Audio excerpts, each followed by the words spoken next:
All right, welcome everybody. This one is going to be fun. We've got a special guest, very special guest with us today. Super excited, from Michigan, Congressman John James. But you said you had a special guest. Yeah, special. You just have to settle for me today. Yeah, that's it. Just you today. I thought he was talking about me. Oh, yeah, he is talking about you. Yeah, I've got a different seat on the couch this week, in the hot seat, I say. Yeah, no, it's so we're very excited about this to have Congressman James in the house today. Hey, it's John. I appreciate it. Thanks a lot for having me. Really, it's an honor. Yeah. Happy you're here. Obviously here as congressman, but also you got something else going on right now. Yeah, might be running for governor in the state of Michigan. That's what the next governor of Michigan. Michigan. That's what they tell me. Yeah. Pretty exciting stuff. I think today, we're just here to shoot the breeze, man. Yeah, I love it. I think you were up around the Midland area, and there's obviously, when you're running for governor, there's a ton of issues and a lot of things that you got to pay attention to and focus on. And our wheelhouse happens to be hunting, fishing, and the outdoor lifestyle in the great state of Michigan. So, well, I appreciate y'all having me on. I appreciate you from saving me from the swamp. It's good to be back up in Midland and actually talking to real people about real things. I actually spent the morning knocking doors with Jason Tunney, who's running for the 35th State Senate District, and talking to real people about their concerns about the toll bridges and things that aren't fully constructed yet, the resource that they need because people are struggling, the taxes, the drug problems that are happening. People have lost hope. The jobs that we know that next year, I believe it is, was the replacement for Delphi, and there used to be 33,000 jobs in this area. Now we're down to 3,000, and just the hollowing out of our state and the hollowing out of hope. This is the thing that when I talk to people, I see that economic development isn't about brick and mortar; it's about flesh and blood. And then when you do that, the why behind the what is our nature, is beauty. It's about our state and the purpose for why we're here in the first place. And you all do a stellar job of leading by example of conservation and freedom. And it's an honor to sit here today and just kind of cut through the BS and learn a little bit more about how I can be helpful. Yeah, I love it. That's exciting stuff. I think, we were able to meet you one time. You were doing the same thing, kind of passed through, and it was a quick, like, hey, I want to stop in and shake hands. But, next time you come through and, you're here. So it's really cool to see that again. You were like, hey, let's sit down and actually chat. And what I love about a conversation, we've had some kind of off screen, we've had just as you've been here, but just your willingness to learn on topics like that, I think is awesome. Just, you are a sportsman, and I want to get a little bit into your background first. You are a sportsman, and this year, I want to talk about your deer hunt this year. Okay. But before we get into that, let's talk a little bit about your background for a second, because it is worth noting, military background. Definitely want to kind of, we support all of our vets. Casey and I do a lot of stuff for veterans. We love working with those guys, support the military as much as possible, and you've got that. So we just want to make sure that people that are listening today understand what that is. So give us a little bit of your background. Yeah, sure. This country has been good to me. Other than my salvation from Jesus Christ, being able to live in America is the greatest blessing that I think any human could ever hope for. I wanted to pay that back in some way, shape, or form, and so I went to the military. I had the opportunity to go to West Point. I graduated in 2004, became a Ranger qualified Apache pilot, and flew 750 hours combat in Operation Rocky Freedom in Baghdad. We were over there about 15 months and came back, and then I joined the family business, automotive logistics, headquartered in Detroit, and helped grow that company with my brother. It's a company my dad started with one truck and one trailer, no excuses, back in 1971. Awesome. And he taught us to believe that anything is possible in this nation if you put your mind to it, and you put first things first. And after that, I grew a family, have 3 little boys, a beautiful wife who hasn't changed the locks on me yet. And yet, right? Keep my nose clean. Now I'm serving in Congress, the people of the state of Michigan, and running for governor because we need help. And I'm just a servant. I intend to submit to the Lord, serve His people, and listen to the real leaders, which are people around the state who desperately need a voice. Yeah. There's no doubt people around our state right now desperately need a voice. As you said, the hollowing of our state has been something to see. You have something that I've been drawn to personally. I wanted to see if you'd expand on just a little bit. You've got this whole mission first, people always. Yeah. Can you talk to us a little bit about mission first, people always? Because when I saw that the first time, I was like, man, what an awesome message, you know? So, well, mission first, people always. I can't take credit for it. It's a really common saying in the military. It's to articulate in just a few words the concept that yes, you must accomplish mission, but yes, you also must put your people first. You don't get to pick whether or not you accomplish the mission, the goals and objectives that you set out with, or protecting the men and women who are in your charge, standing up for those who can't stand for themselves, fighting for those who can't fight for themselves. You must do both. Yeah. And I had the opportunity to live that. There's one particular mission that I can remember when we were in Iraq. Among the things that we had to do after the kind of the surge, we replaced 2 battalions of Apache helicopters with our 1 squadron. So essentially going from 2 to 1, we flew our tails off. And so the mission at that particular point in time was to eliminate the point of origin rocket attacks that were rocketing the green zone because the Iranian militias were training the sectarian forces to destabilize the government so that Iran could exert its influence in Iraq. And so in order to do that, they were lobbing missiles and rockets into the green zone to destabilize that government. And if it was destabilized, folks would go home. The thought was we would be there longer and Iraq would not get to peace quickly enough. And so they said, your primary mission is to neutralize, eliminate these point of origin rocket sites. But if you get a call over the radio and you hear troops in contact, what do you do? Yeah. You hear an American on the radio calling for your help. You don't ask if they're Democrat or Republican. You don't ask if they're gay or straight, male or female. You show up for the red, white, and blue. Yeah. So what do? Mission first or people always? Yeah. The answer is yes. A number of those missions, we had to develop techniques, tactics, and procedures. And through that innovation, we were able to develop, depending on the situation, a high-low strategy so that we could maintain surveillance to neutralize these rocket sites while also making sure that we were in close contact because we were the only air assets that could clear our own fires in that ground space to help maneuvering units, particularly during sandstorms or things of that nature. That was just something that didn't seem special. It just seemed like what you do. And bringing that back to Michigan is something that we absolutely need to do. We absolutely need to cut our taxes, but we also need to fix our roads. We absolutely need to make sure that we take care of our air and our water, but we also absolutely need to make sure that we have affordable and reliable energy. These are things that we must do. They are non-negotiables. Mission first, people always. Yep. Yeah. And they're not, a lot of what you listed is not an either or. That's right. It's an and. Both. That's right. It's an and thing. And that's actually why I asked that question, because the first thing I thought of when I was going through reading that was just the mindset that comes from that fire tested leadership that you've been through, to me, is really impressive. So, well, I just like the fact that we're talking about the power of and. Like, just, I mean, it's just something that nobody discusses anymore. It feels like everything is so divided and it's either or, right? And I mean, just taking that approach of what about and, like, together, to your point, like, we need to do this and this. Let's work together to figure that out. Right. Yeah. I just think that that's a solution that needs to be talked about more, because the division is or, in my opinion. There's always the either or. And if you're not on one side or the other, then you're over here, you know, you're separated. But I think the and is like, it brings it together. So it's a big thing for me. Yep. Yeah. You know, here in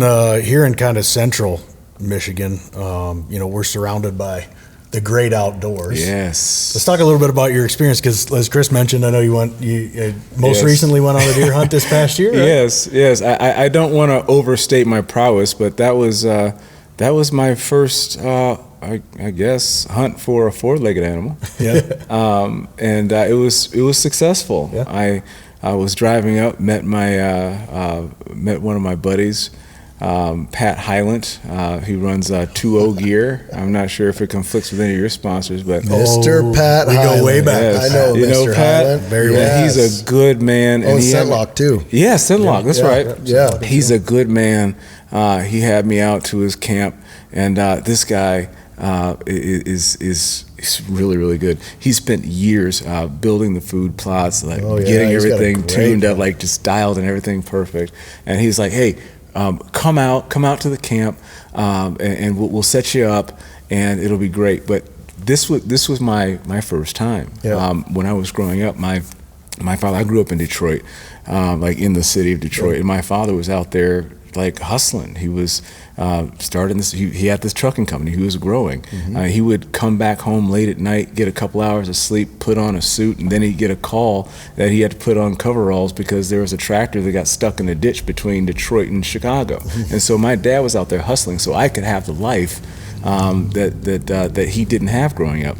And so I didn't necessarily have hunting every day. So this was an opportunity that I got to do something new and something that I really want to get my boys involved with. Yeah. So I don't want to overstate this, but Pat had me out, and he's put all this time, years and years and years, into this setup. And on opening day, I'm driving up the night before, and I hear, of course, got to put on Uncle Ted, and so that's the theme, that's the soundtrack going up Fred to hunt, Bear. you know, right? A Michigander in himself. That's Fred right. Bear, That's Michigan. right. Uncle Ted's been a great friend for a number of years, but yeah, we hang out, sit out there, and he tells me the lay of the land. Next morning, we get out there just before sunrise. And the song that we're listening to, of course, right before I go out, getting ready, Fred Bear, right? I go out there, sit out, and the sun comes up, and all of a sudden you hear pop, pop, pop. People starts. And then maybe about 45 minutes in, I see one buck go by. It's like, I don't like that angle. I'm going to wait for my shot. And then maybe 30 minutes go by. I think, oh, man, I must have missed an opportunity because the guns are going silent. And then 2 bucks come back through. And I was like, okay, I got to take one of them. And I was 8 point, so I was about at, might have been about 100 meters. I took the shot, and I dropped my first buck. And it was a really sobering, because you're taking life and you respect that. It is, but it was remarkable. And I called Pat, and I was like, I got one. He was like, no, you didn't. It was like, yeah, it's right here. I sent a picture. He was like, oh, shoot. And it was hilarious because he put all this time, all this money, all this effort in getting the land ready over 10 years. I got the first buck on that property on my first day out. So he was a really great sport. We went to the Ludington packing facility right there, and we kind of celebrated, and he was like, I'm so happy for you. But he was a great sport, and he's become an amazing friend, and that was my first experience. I'm looking forward to sharing that with my kids. That's probably my greatest joy in the world right now, is sharing it with my kids. Hunting and angling, especially in Michigan, man, it's friends, it's family, it's time in the outdoors, it's time well spent, it's food, it's nutrition. There's so many things that come from just the outdoors lifestyle in general. And I've got a 15-year-old and a 10-year-old now, and so to be able to have them out, I almost take greater joy and greater pride in being able to do it with them than I do being out there myself. So it's pretty incredible. Well, Michigan, that heritage is rooted here in Michigan, right? Like the deer season is one thing, but just the camps are probably, just going to deer camp alone, and it's so funny to just walk into those camps and you see everybody's got a role. This guy cooks the chili. This guy hasn't shot a deer in 25 years. He's still here, and every year he shows up and he does this and splits wood, and and he doesn't go out in the mornings because he usually has a few too many the night before. But he goes out in the afternoon. Everybody's got a role inside the camp, and there's nothing better. And so getting involved in that and just seeing that and feeling that, and especially with Pat, because Pat is a great example of the outdoors himself. It's something that you'll never forget, obviously, but you're right, there's a respect level there, right? And there is with us as well. That's just part of it. Like the hunt, the memories are more important than the actual kill itself. That's right. But then once that happens, you eat that animal, you bring that animal back, it fills your freezer, all the things that go along with it. And then you get to say the story over and over again and tell people, and it's always an icebreaker. Like when you run into a hunter, you feel like you're immediately friends with that person. Yep. So, you know, a lot of people throw the word conservation around out there, but something like you're talking about with Pat, like that is real boots on the ground conservation. Yep. Manipulating the habitat to return it back to the state that it wants to be in to support wildlife and That's support right. a thriving wildlife population. That's something that, you know, I think we need more of around the state for sure. And we've got a lot of great companies that are in the outdoor industry right here in the state. I mean, right next door to us down here, we've got Scientific Angler. They make, don't quote me on this, but roughly 80% of the world's fly fishing fly line. Wow. Yeah. And they're right next door here in our little town of Midland. You've got Scentlock, 2O Gear. You've got a ton of companies here in the state that bring in a lot of revenue and employ a lot of people that make their living in the outdoor space. Yeah. At Keefer Brothers, our mission is to pass on what the wild has taught us. Every single step into the wild tells a story, and we've spent years capturing those moments in the rawest way possible. So if you're not afraid to step outside of your comfort zone and you want to go further and live the kind of life that most people only talk about, be sure to visit KeeferBrothers.com. Whether you're there for the stories, the skills, or the connection, everything lives at KeeferBrothers.com and the all-new companion app. Every shot counts. And when it's time to make it count, you want the best. Winchester Ammunition has built its legacy on a commitment to innovation by continuously pushing what's possible. In the heartland of America, the American legend crafts ammunition that's purpose-built, reliable, accurate, and ready to perform no matter how harsh the conditions. Whether you're hunting or shooting for sport, Winchester will be there. All right, let's talk about beer for a second. You ever notice there's a big difference between Busch Light drinkers and other beer drinkers? I like to say we live on the wild side. You know, a guy with a Busch Light in his hand, he's a man of the people. He's out there in the wild every day. He's in the trenches smashing bushies with a smile on his face. You know why? Because he doesn't care. He's not looking for a soulmate. He just needs something to wash that damn jerky down. And he's got himself a 12-pack of Freedom in a can. And when that can gets cracked, it's like opening a door to a whole different world. It's just a vibe. And if you haven't felt it, you should. So go grab yourself a case of bushies, give them a rip, and take a walk on the wild side. Wherever your adventure takes you, count on Bass Pro Shops and Cabela's to make it memorable. From the timberline to the campsites to the lake and the range, get your family outfitted with the right gear. With premium brands like Worldwide Sportsmen, Ascend, Instinct, Redhead, and Natural Reflections, they've got the apparel and the gear to make it the best adventure ever.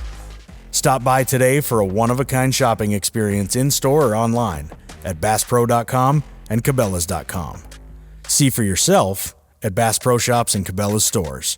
Your adventure starts here. How do we make it easier for sportsmen? How do we make it more appealing and attractive to be and come to Michigan? What are some of those things that we need to do to make it better? We have some of the best fisheries in the world. We have what used to be some of the best deer genetics in the country. What happened, and how can we get back there? I think right now it comes down a lot to, like, you know, who pays for conservation in this state. When you look at some of the license costs and stuff that they're talking about right now, increasing cost to people that take part in hunting and fishing, to me, that doesn't make a whole lot of sense. As a business owner, I try to always look at things that the government deals with like a business owner, right? When we need stuff with our business, we don't immediately go out and try to start charging more. We look internal first. That's right. And we say, okay, how do we get to addition by subtraction here? Let's maximize what we're dealing with, then worry about adding additional costs. So I think a lot of what you're going to see going forward, if some of this stuff comes into play, is participation is going to drop down even more because they're just making it unfeasible for people. You know, as far as trying to get people in from out of state, that's a whole different ballgame. It is. I think a couple things, and again, just in talking from a policy perspective, there's a lot of there's a lot of things out there, right? That the sportsmen are battling with the certain departments, the DNR, the NRC, all that stuff. Which obviously, becoming governor, you have some say in that. But I think, we need organizations like MECC, the Michigan United Conservation Club. They're working on our behalf, advocacy on certain things. But at the same time, when you look at what's being put in from the law's perspective, someone just said this stat the other night. Again, it's like 148 lawmakers in Michigan, and you being one of 14 that have a hunting and fishing license.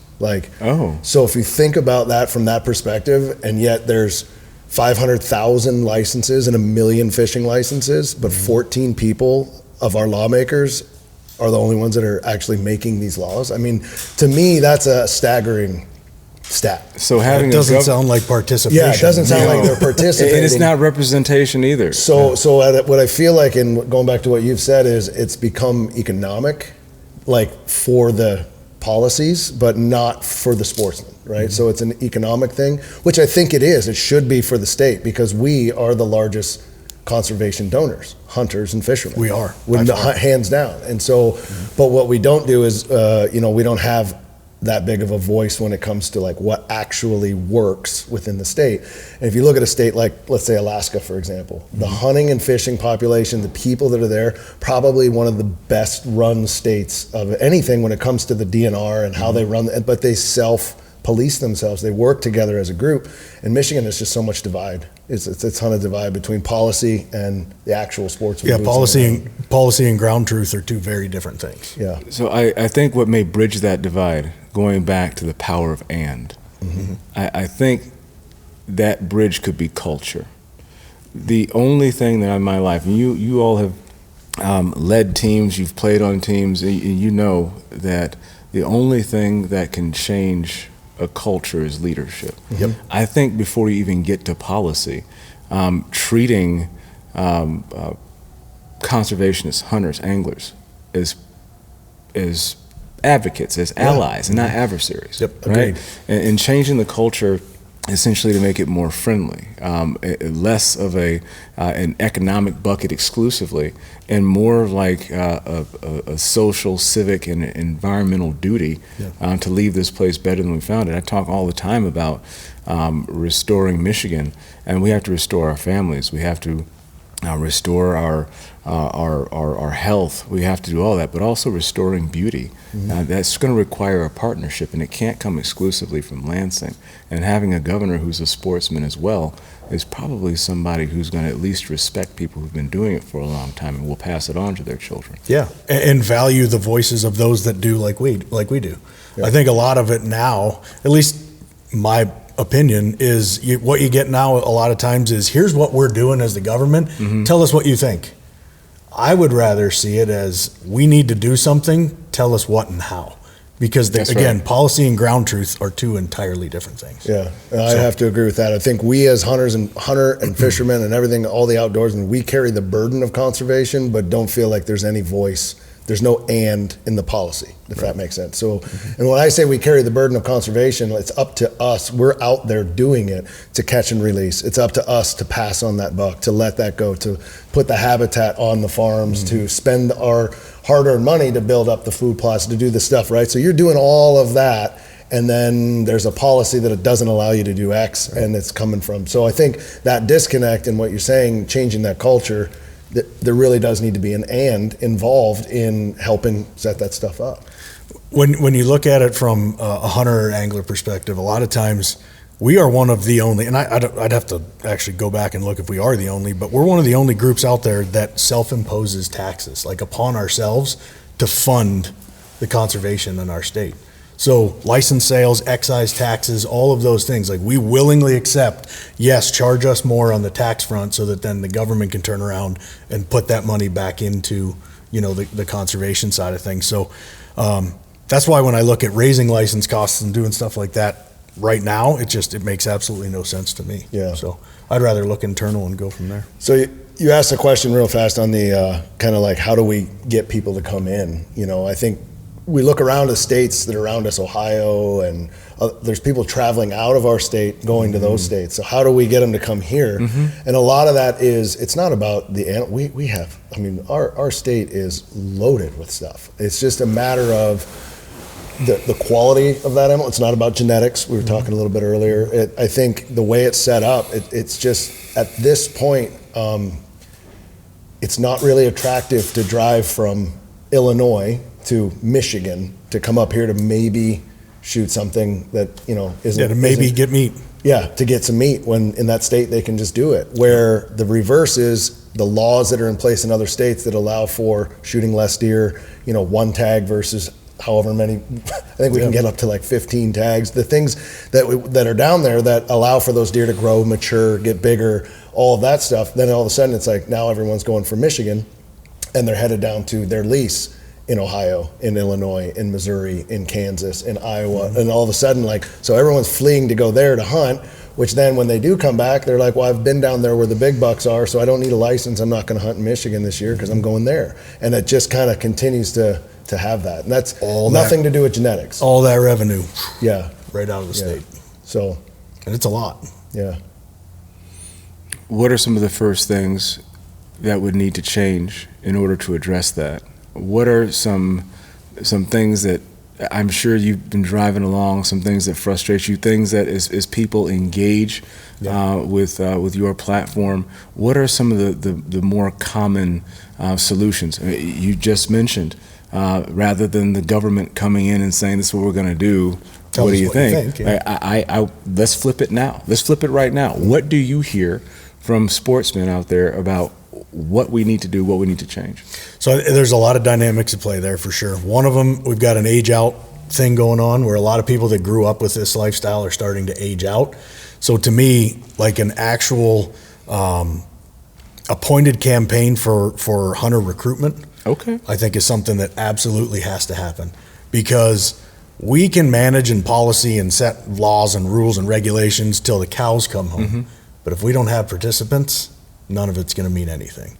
And so that's where it starts in my mind anyway. Grassroots hunter recruitment, whether it's the youth or older people, folks like yourself who are just getting into it for the first time, right? Later in life, like there's a great big audience out there when you start to point to all the positives and beneficial factors of hunting and angling, especially from the food perspective and all that kind of stuff, that I think would be wildly open to participation if they even knew how. And I don't think, if you didn't grow up in this lifestyle, it can be hard to break in because you really don't know where to start. Yeah, that's right. Case in point. Yeah. So education, hunter recruitment is where it starts for me. So if you look at that and kind of putting this together, the power of and, I think right now maybe there's a youth hunt early on, 3-day type. It shouldn't be a 3-day, like this is where policy and sportsmen need to come together and say, like, how are we going to introduce them? How are you supposed to do that in 3 days on a tag that costs X amount of dollars? Like, they're young. This is kids that we're trying to get in. So, you know, it's working together. I would also say on the sportsman side,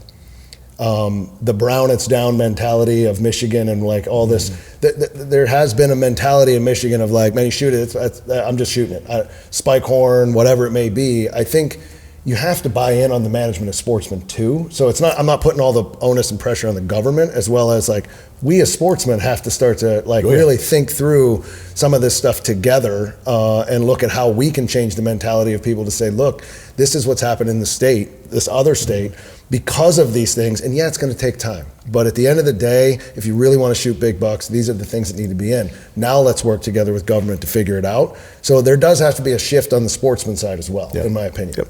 Absolutely. So it's a both. It's a both. Yep. Yeah, definitely. A lot going on. That's a lot going on, and that's very helpful. Yeah. I do intend to be someone who recognizes that this is I think is the most blessed landmass on the planet, and we're surrounded by 20% of the Earth's fresh water. We have the second most diverse agriculture commodities in the entire nation, and we have 10 million people who are among the most talented in the world. We have all the ingredients, but we lack the leadership and the vision. And so getting this from you is meaningful, and looking forward to carrying that to actually benefit the state. We have a beautiful state, but it can be so much better if we cooperate and actually invest appropriately, properly, and for the long term. Yeah.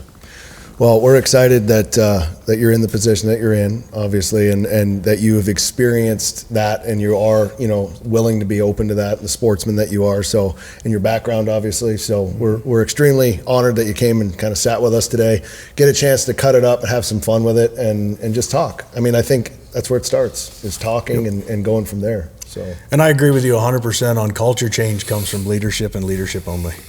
That's the only way it's ever going to happen. So. For some of us, the hunt never stops. Grizzly understands that more than most. Rugged, reliable, and built to never back down. Whether you're on the trail, by the water, or deep in the dark timber, Grizzly is by your side. Tough enough to take on the wild and ready for whatever you can throw. Grizzly is committed to products that never let you down. Always on the hunt with Grizzly.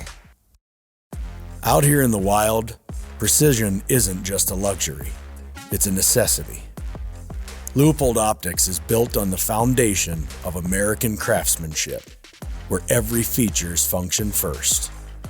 For over a century now, they've combined dedication and technology with a relentless put-it-to-the-test attitude, creating optics that stand up when everything else stands down.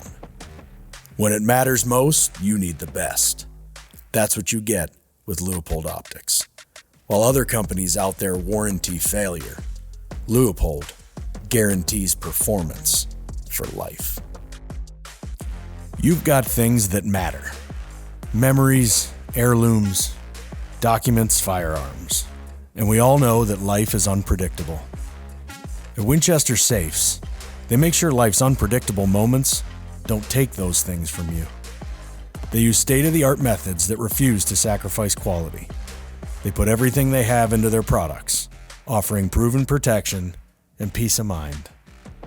There's only one safe company worthy of the title, the American Legend, and that's Winchester Safes. Follow at Winchester Safes or learn more on winchestersafes.com. When you're miles from help, second chances don't exist. That's why we shoot Rage broadheads. Massive cutting diameter, field point accuracy, and devastating results when it matters most. Hunt with Rage. What can we do to help you win? Man, spread the word. Be happy. Talk about what's possible.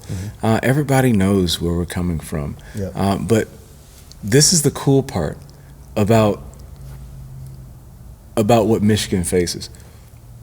We don't have to imagine a world where we have clean air and clean water. We don't have to imagine a world where we have the best education and the best economy. We just have to remember. We've done all of this stuff before. And so we just have to remind people what they're capable of and recognize, frankly, the best government, in my opinion, is fair, efficient, and limited. Recognizing that local control, personal responsibility, these are the types of things that got us to the place we were in the first place. And frankly, freedom is something that we all have. And the bigger the government gets, the less freedom that we have.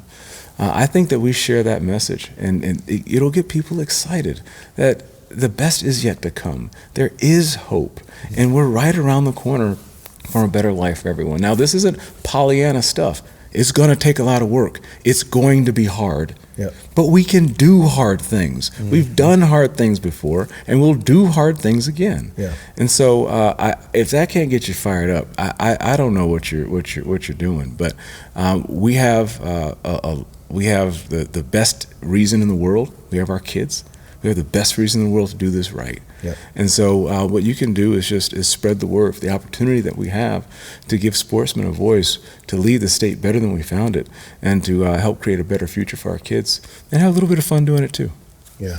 Hope and fun. Something that everybody needs, right? That's right. I think that's do hard things. Awesome. Let's do hard things. Let's That's do what hard it's about. things. Now, in my life, I mean, when you look particularly at young men, and I'm going to call this out here too, we have a crisis of young men in this nation. Could not agree more. And in this state. It's okay to be a boy.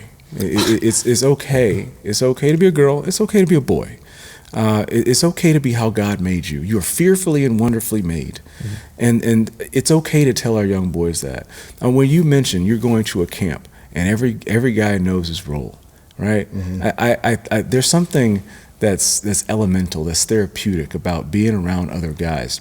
And part of the reason why we're having this crisis is because so many young men don't have older men to model constructive, beneficial leadership behavior.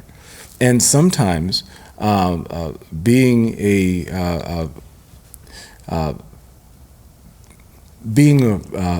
negative or being overbearing is sometimes misconstrued as being manly. That's not the case.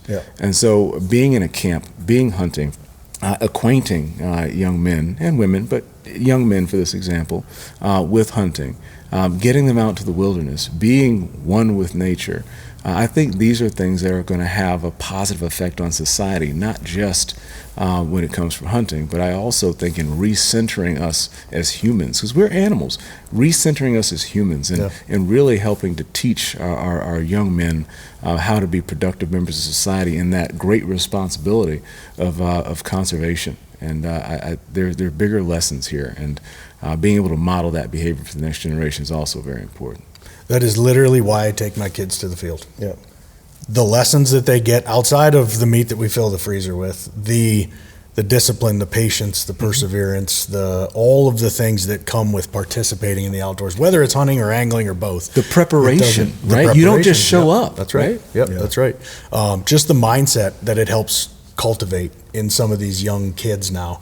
I've seen kids do literally 180-degree swings in attitude and everything just from exposure to the outdoors and being around like-minded guys that love to go out there and get dirt under their nails and have fun. So, what are you entitled to in the wilderness? Nothing. Absolutely nothing. What are you entitled to in life? Nothing. Absolutely nothing. When is the best time to learn that? In the fire. Everything is earned. The best time to learn that is when you are small, when you are a child. You teach a child in the way they should go, and when they get older, they will not depart from those ways. And part of what you're discussing, these are things that, frankly, our youth aren't getting, and it's our fault. We have the chance to set that example, and I don't think there's any way through prosperity, but literally through the wilderness. Well, we live it firsthand. One of the things that Chris and I do, we go to Alaska for 30 days at a time, live out there in the middle of nowhere. We don't take food. We live off the land, and we're just at the mercy of the wilderness. And over the course of the last 15 years, we've been doing that. We've kind of developed out what we call the Wilderness Forged Operating System for life. And everything that we do was born out there in the fire. And if we can do our job to pass that on to the next generation and change one kid's life, then I've done my job. That's how I look at it. I set out every day trying to figure out how we can show people what it's like to live life at the edge and then give them the tools, the map, and the mindset to get there themselves. And we do all of that through life spent out there. So the correlation between the wilderness classroom and life classroom is literally identical. You're just taking it from one context to the other.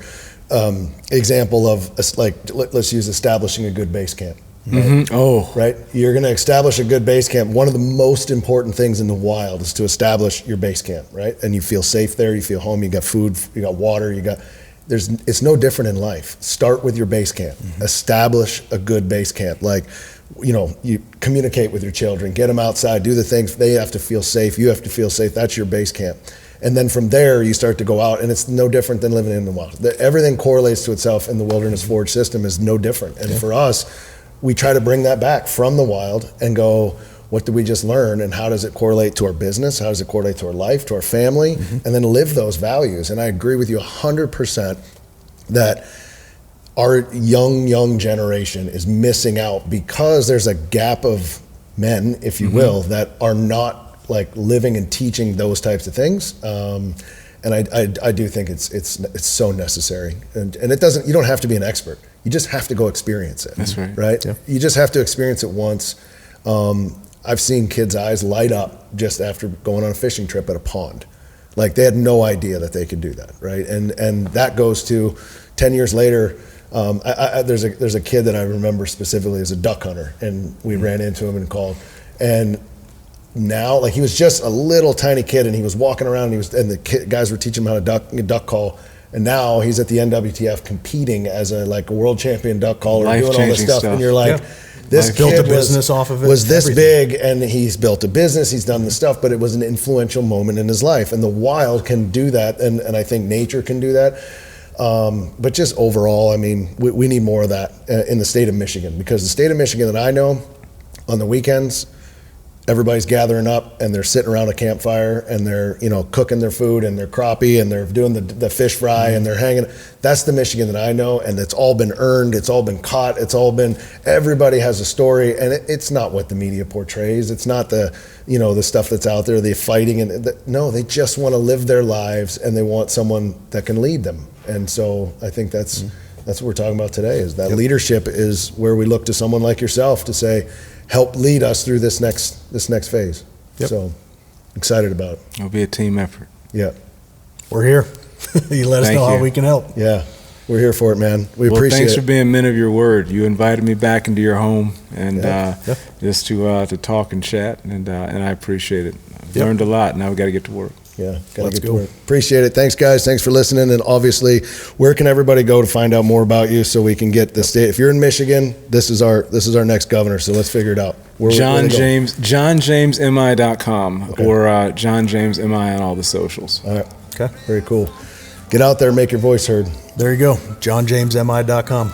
Make it happen. Make it happen. Thanks, guys. Thanks, guys. Mama say it's a new day song. Wrap.